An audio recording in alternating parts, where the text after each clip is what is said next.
Graças a Deus, meus irmãos, sejam bem-vindos ao estudo da campanha educativa do tema Jesus no Lar. Nós vamos iniciar com uma bonita história que está no livro Jesus no Lar, intitulada O Culto Cristão no Lar, onde o espírito Neir Lúcio nos conta que certa vez Jesus, instalado na casa de Simão Pedro, ele preside, o início de uma conversa não tão educativa, não tão edificante. Então, ele intervém com muita bondade, pergunta para Simão: Pedro, o que faz o pescador quando se dirige para o mercado com os frutos, né, com a pesca daquele dia? E aí Pedro pensa e ele responde: Mestre, nós pescadores escolhemos os melhores peixes, porque ninguém quer comprar aquela mercadoria ruim, né? Os resíduos da pesca. Aí Jesus sorri e pergunta novamente: e o oleiro? O que ele faz para atender às tarefas que se propõe? E aí Simão responde: certamente, Senhor, ele modela o barro, imprimindo a forma que mais deseja. E Jesus insiste, né? Continua. E o carpinteiro para alcançar o trabalho que pretende? E aí Pedro responde que ele vai lavrar a madeira, vai usar o serrote, o martelo, o formão, até aperfeiçoar a peça bruta da maneira que ele precisa. Então Jesus se cala por uns instantes e aí ele traz a divina mensagem para nós. Que da mesma maneira, meus irmãos, acontece no nosso lar. O lar é o berço doméstico, né, que diante do mundo, ele é a nossa primeira escola, é o primeiro templo da nossa alma. A nossa casa, meus irmãos, é onde nós lapidamos, é onde nós talhamos o espírito antigo, né? Nossos vícios, nossas dificuldades de convivência, para aprendermos a melhor maneira de vivenciarmos o Evangelho no mundo exterior. Mas tudo começa em casa. Tudo começa nos relacionamentos entre aqueles que são mais próximos de nós. Que todos nós sabemos, né? Que quando nós temos essa liberdade dentro do lar, geralmente nós costumamos mostrar nossa verdadeira face, né? As nossas questões íntimas, nossas dificuldades mais ocultas, que às vezes nós mascaramos na sociedade, dentro de casa costuma aparecer com mais facilidade. Então, assim, fica mais fácil também nós percebemos quem somos, fazermos aquele autoconhecimento e assim trabalharmos intimamente essas questões, focarmos nas nossas dificuldades para que, como espíritos em evolução, nós possamos alcançar essa melhora íntima. Isso não significa que nós temos a permissão de sermos verdadeiros monstrinhos dentro de casa, não é isso?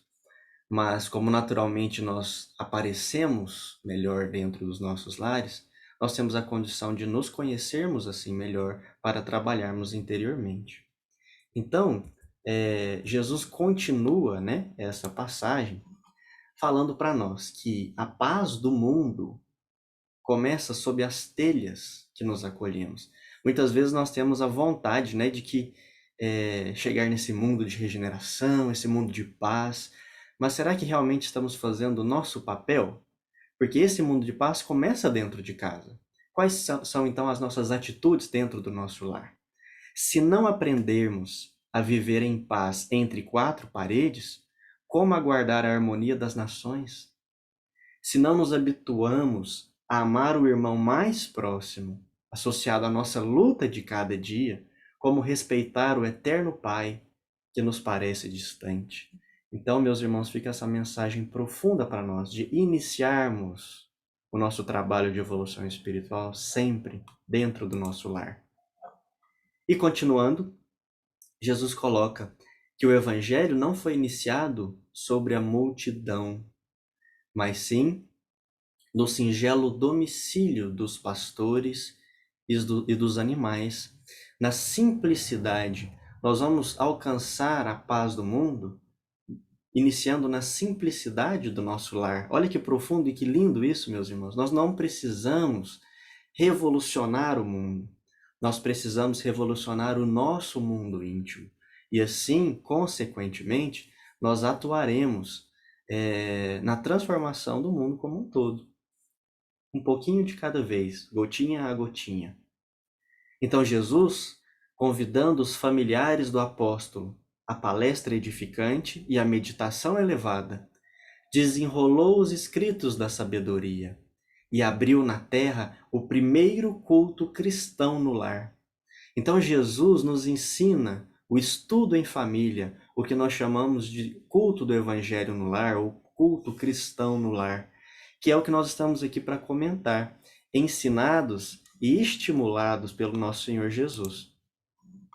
Como nos diz Joana de Ângeles, lá no livro SOS Família, ela fala para nós, ela nos ensina, né, a dedicarmos uma das 7 noites da semana ao culto do evangelho no lar, a fim de que Jesus possa pernortar em nossa casa.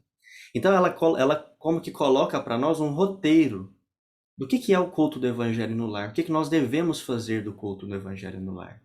Prepara a mesa, coloca a água pura, abre o evangelho, distende a mensagem de fé, enlaça a família e ora. Então olha que simplicidade que é o culto do evangelho no lar. Ela nos ensina a escolhermos um momento durante a semana, uma noite, né, um momento que seja combinado, decidido, regular, todas as semanas, naquele horário, a minha família vai se reunir em torno de uma mesa. Vamos colocar a água para ser fluidificada, tratada pela espiritualidade. Vamos abrir o Evangelho, ou um livro de mensagem, um livro de estudo. Vamos ler uma passagem e vamos comentar. Vamos cuidar da saúde espiritual da nossa família em conjunto, unidos, e vamos orar. Vamos orar em família. E ela completa: quando o lar se converte em santuário, o crime se recolhe ao museu. Quando a família ora, Jesus se demora em casa. Quem não quer a presença do nosso Senhor Jesus e da espiritualidade amiga e de amor mais próxima de nós? Então, o momento do culto do Evangelho é o momento onde os nossos mentores, onde os espíritos amigos estarão disponíveis, estarão presentes conosco para fazer esse tratamento, essa limpeza nos nossos lares. Sobre isso, olha o que nos diz André Luiz lá no livro Os Mensageiros. Ele fala que toda vez que se ora num lar, prepara-se a melhoria do ambiente doméstico. Cada prece do coração é emissão eletromagnética de relativo poder. Por isso mesmo, o culto familiar do Evangelho não é tão só um curso de iluminação interior, mas também processo avançado de defesa exterior. Eu gosto muito de comparar, que a gente insiste, né? E às vezes até por necessidade, em colocarmos alarme, cerca elétrica nas nossas casas, para nos protegermos às vezes da violência exterior. O culto no lar, ele é como se fosse a cerca elétrica espiritual do nosso lar. É como se nós, durante toda aquela semana, protegêssemos o nosso lar contra os ataques, as influências negativas do mundo espiritual, dos pensamentos ruins, dos pensamentos negativos. Então, se nós nos preocupamos com a defesa material do nosso lar, por que esquecermos também da defesa espiritual? Façamos o culto do Evangelho no lar. Bom, continuando, Emmanuel, lá no Luz no Lar, traz para nós: quando o ensinamento do Mestre vibre entre as 4 paredes de um templo doméstico, os pequeninos sacrifícios tecem a felicidade comum. A observação impensada é ouvida sem revolta, a calúnia é isolada no algodão do silêncio, a enfermidade é recebida com calma, o erro alheio encontra compaixão, a maldade não encontra brechas para insinuar-se. Então, meus irmãos, por mais que o culto do Evangelho no lar não seja um momento de lavação de roupa suja, de discutir problemas, né, de brigas, não é isso. Mas nós podemos utilizar esse momento para trazer alguma questão necessária de ser conversada em família. Nunca com briga, com hostilidade, mas é um momento onde estaremos em oração, então podemos tocar nesses assuntos com paciência, com silêncio, com calma, utilizarmos destes momentos junto ao Cristo para resolver algumas questões que, se forem trazidas em outros momentos, poderão ser tratadas com mais dificuldade. Então é isso que Emmanuel traz aqui para nós. Para finalizarmos, então, vamos lembrar que quando uma família ora, como nos diz Joana de Ângeles, quando a família ora em casa, ela reunida nas blandices do Evangelho, não é só o lar que recebe essa luz, que recebe essa proteção.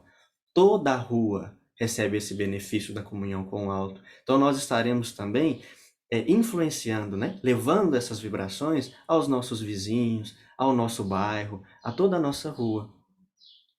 E também lembrarmos, meus irmãos, da importância, né, da água fluidificada, que é sempre, como nos diz André Luiz, um veículo dos mais poderosos para os fluidos de qualquer natureza. Ela é empregada, sobretudo, como alimento e remédio. Então, lembrarmos, né, de utilizarmos a água fluidificada, para toda a família. Também podemos colocar no filtro da nossa casa, utilizarmos durante toda a semana como forma de tratamento. Então essa é a nossa mensagem de hoje. Lembrarmos-nos, né, de instituir, de concretizar nas nossas vidas o culto do Evangelho no lar em família, com todos aqueles que queiram participar conosco, que possam ser convidados, né, a falarmos do amor, a orarmos juntos dentro do nosso lar e trazer para mais próximos de nós, nosso Senhor Jesus e a espiritualidade de luz. Que Deus abençoe as nossas intenções, muita paz e que assim seja.